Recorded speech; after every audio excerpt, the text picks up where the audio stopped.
మనం భీమవరంలో ఉన్న ముఖ్యమైన టెంపుల్కి అయితే వచ్చేసామన్నమాట.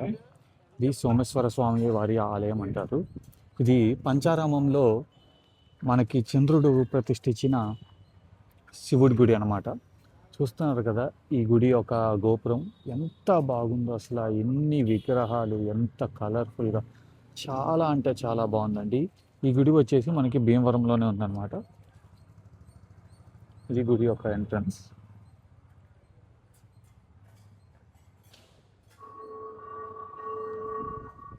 గుడి లోపలికి ఇలా వెళ్ళాలి. మనము అంతరాలయ దర్శనం టికెట్ అయితే తీసుకున్నాం. మనిషికి 50 రూపాయలు అనమాట. ఇది గాలి గోపురం. కింద వచ్చేసి స్వామివారు, అలాగే పైన అమ్మవారు ఉంటారనమాట. ఇది గుడి.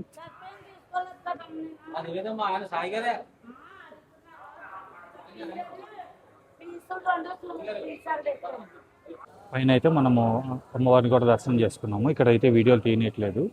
లోపల వచ్చేసి మనకి గుడి ఎంట్రన్స్లోనే స్వామివారి ఆలయం అయితే ఉంది. ఈ స్వామివారి ప్రత్యేకత ఏంటంటే, పౌర్ణమికి ముందు స్వామివారు లింగం మొత్తము తెల్లగా అయితే కనిపిస్తుంది.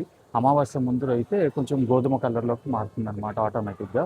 అది స్వామివారి ప్రత్యేకత. పైన వచ్చేసి మనకి అన్నపూర్ణాదేవి ఆలయం అయితే ఉంది. ఓం నమ శివాయ.